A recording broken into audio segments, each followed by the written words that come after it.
it will be a letter or an email that I'm writing to Anantamurty. I guess we're all witnesses to that letter. Namaskara, sir. This is Krishna.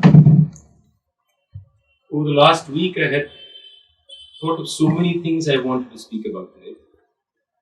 Had written notes, detailed notes, but the last week has pretty much muddled my head, muddled my heart, muddled every possibility of sane thinking.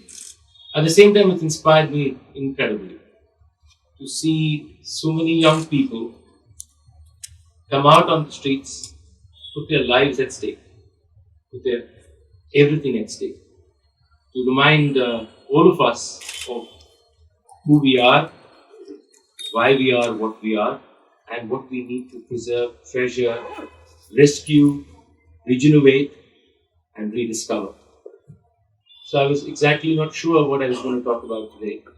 And of course, the people sitting in front of me, sir, most likely would like me to talk about CAA, would like me to say something about the National Registry. And of course, my reflex and my response is to fall for the temptation and also speak about it.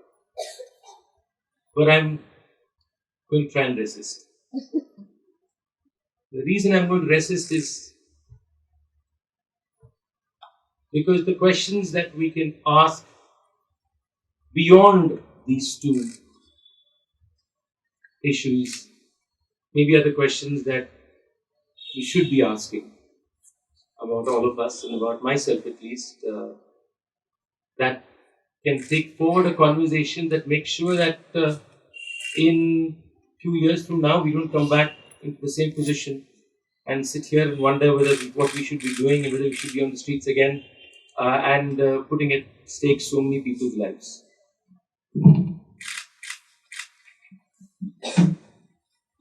Of course, I also wonder what you would have said, what you would have not said, what you would have done, what you would have not done. Would you be on the streets? Would you have said something provocative? Would you have pushed the right wing to the point of tipping where they would have finally arrested you? I don't know. But let me start with a basic question. Both of us come from very different generations, but we both practiced what you could call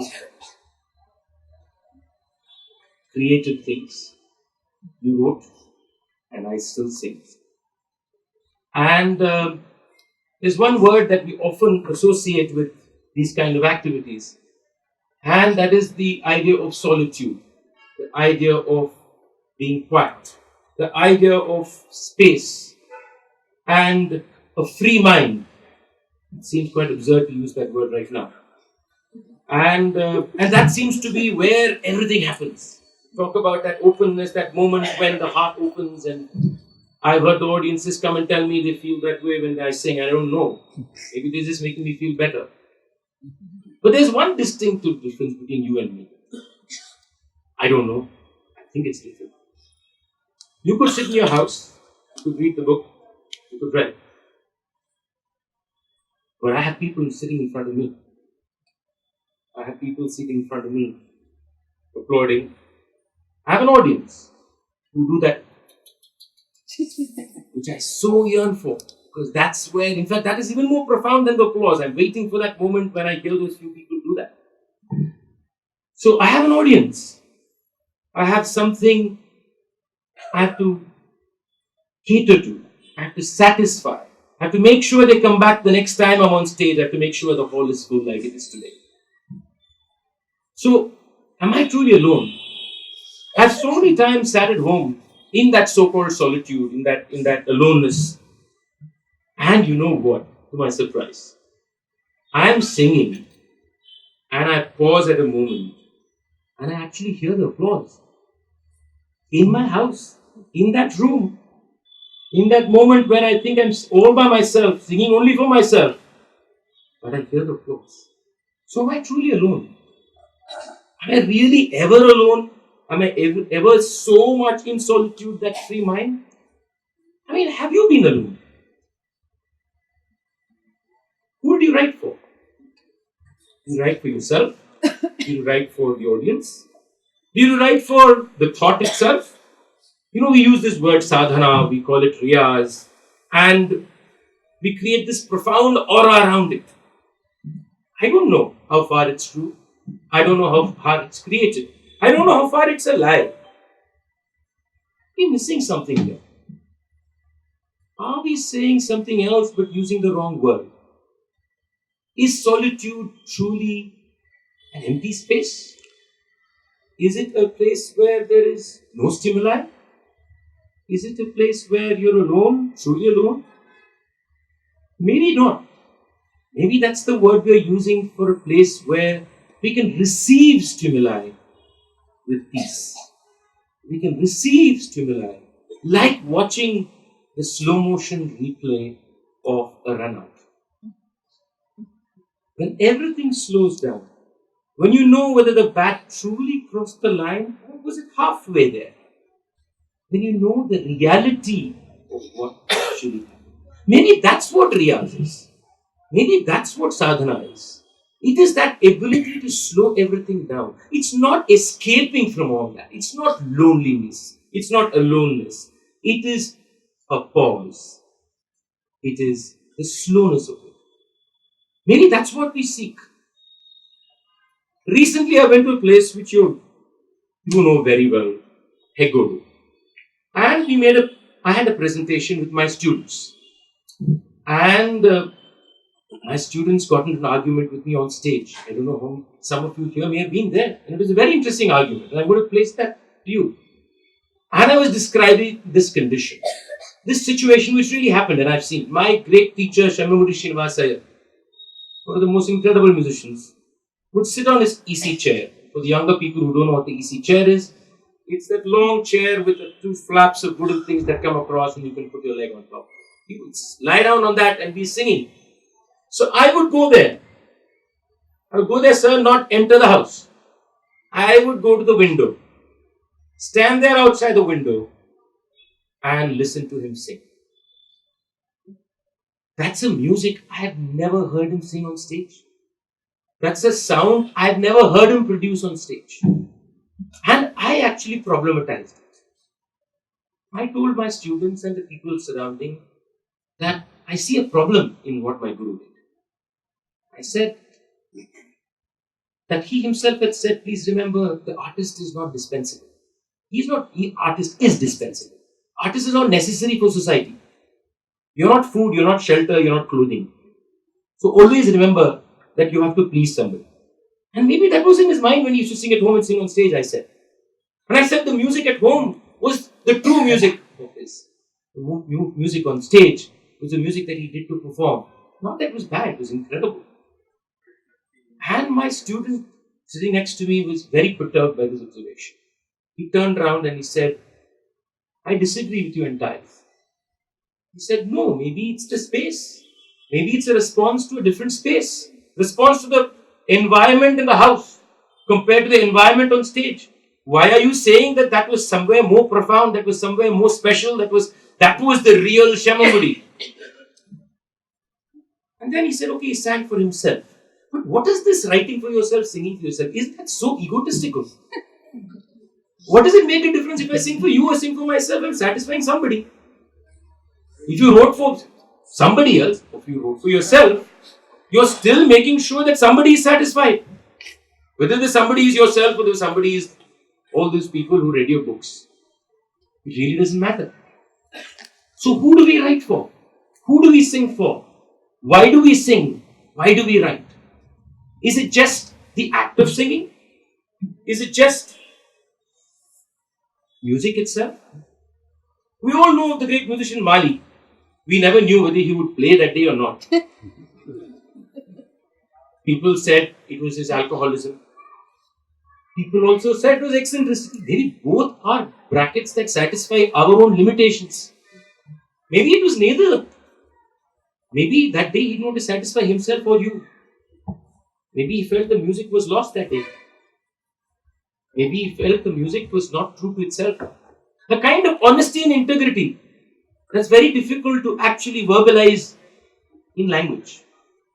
language being the only way we understand the world, but the most limited way we understand the world. And so who owns it? Who owns that line? Who owns that music? When I sing a kirtana, who owns it? When I sing the alapana, who owns it? Do I own it? Does the audience own it? Does nobody own it? Who owns samskara? Did you own it? Or did Girish take it from you when he had? Or did A.K. Ramaraju make it his own? Whose was it? Of course, writing to you without mentioning that word samskara would be kind of crazy. Because that's the only way, that was my first entry into understanding you. And last week I decided that I have to Google that word. I have to go to the Apte dictionary and find out what it really means. And it pops up so many different meanings. I'm going to just read out a few I wrote down. According to Apte, meanings of the word samskara: embellish, to polish, to refine, to mold, to influence, to create an impression on the memory. And then there's, of course, the rite, the sacred ritual, the ceremony, and of course, the final impure act, that rite, that very essential rite, which is also an environment where purity and impurity seem to contest each other till the very last burning. Then I decided to check with the Vedantins. What do they say about samskara? And they said, every thought moves from the surface to the inner depths. The inner depths being the subconscious, what they call chitta. And there it becomes an impression, a hidden impression, a samskara. And that hidden impression is consequently guiding, directing, maybe even choreographing every action and thought. So you can struggle with samskara. I struggle with Sampradaya. That's my problem. And so the moment I went to samskara, I said, let me look at the word that I struggle. Because I was told from the time I started singing Sa, that this is Sampradaya. I was told the way you open your mouth is Sampradaya. What you sing is Sampradaya. What you don't sing is Sampradaya. What you can try to sing is Sampradaya. What you can even change and think is your own is Sampradaya. Right? So, what does that mean? They said it's the essence of the world, of samsara, the world. It's that which gives life, joy, happiness. And then I saw one more little part of it which I loved the best. It said it also gives fame. Isn't that the best part of Sampradaya? It gives fame. And being part of that Sampradaya, I can vouch for it. It does give it to you. But Apte made it much simpler. In his dictionary, he said it's very simple. It's tradition, it's established customs, all these things. We talked about the rite, we talked about the tradition. In some ways, samskara and sampradaya are not very far from each other. They are also about the past. They are also about a tradition. They are also about a rite. They are also about influence. They are also about custom. They are also about habit. They are also about hopefully changing, polishing, refining, all these problematic words. But I want to ask a question from my experience of the last 3 years. Last 3 years I spent a lot of time with the people who make this instrument called the mridanga. And that has been something that I've been doing for the last 4 years. This is an instrument, of course, as you know, used in Carnatic music for at least 100 plus 200 years, easily. But the form as we see it today is not more than 100 years old. And who are the makers? Many of the makers are Dalit Christians. What is used in it? Cow skin. That very holy cow. Buffalo skin. Goat skin. All these three are used in it. And this is a Dalit Christian family who've been making it for 100 years. There are other families from marginalized societies in Chennai, in Palakkad, in Andhra Pradesh, Vijayanagaram, in Vijayawada, in Bangalore. And they have been making this instrument for 100 years, sir. What is their samskara? What rite are they performing? A maker said something very, very profound to me during my conversations. And I kept asking about this whole notion of purity. Because the player is Brahmin. The player keeps the mridangam in the puja room. But have you gone to the slaughterhouse, sir? Have you seen it being skinned? I have. Have you seen the flesh being taken out? I have. Have you seen how it is cured? When does it become pure? When does it remain impure? And that maker said something to me. He said, we are the ones in between. We are the ones who hide what you don't want to see. We are the ones who make the impure pure. And another maker said, very, very casually, when we again talked about skin, he said, will you ever take the leather slipper into your puja room? But you will take a mridangam into the puja room. So please tell me, sir, what Sampradaya do I belong to? Tell me what my samskara is. I sit on stage and I perform, sir. These people don't sit on stage with me. I don't even talk about them. We don't talk about them. They are spoken about in very tertiary manners. They're forgotten. So what is this sampradaya that I hold? What is the samskara that I hold? What am I treasuring? What am I questioning? So how much am I carrying? How much burden? Is it burden? Is it, I don't know. How much am I carrying? How much of it is habit? I've even never noticed these people for many years. I didn't even write about them for many years. It's not like I'm always being so conscious. I'm still completely unconscious of most things. I accidentally bump into something that hits me on my face and then I wake up and say, oh my God, I am as privileged as you can get, sir. And that's never going to go away from me. So tell me, am I really experiencing the world? Am I truly, truly feeling? Or am I just tricking myself? Are we all just tricking ourselves into reaffirming who we are in some fashion? Escaping from who we don't want to see. Escaping from not wanting to see who we really are. Are we just doing that? But sir, you found this unusual way of doing something. You were able to ask the most difficult questions. Seem totally as today's people would call you anti-Indian, anti-Hindu, anti-Brahmin, anti-everything. But you are not that. You were not that. You were able to do something very unique. Very few people have been able to do it. Remain rooted in the notion of questioning. Remain rooted in learning. Remain rooted in further understanding. But yet remain rooted in what still can be retrieved from the past as beautiful.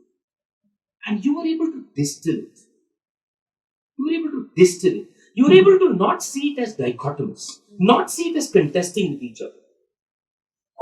And in that grayness, in that very, very vague state, which is probably the most beautiful state to be in, you were able to bring back a realness to today. And it didn't bother you whether it came from which country or which person or who wrote it in what language.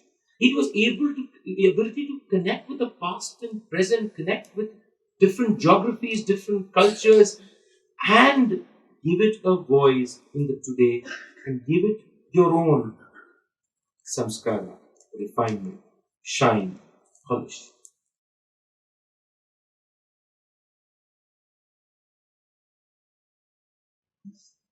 And therefore the modern and the traditional were not really contesting each other. They don't really need to contest each other. When we live in today, we are modern. With awareness of today, we are modern.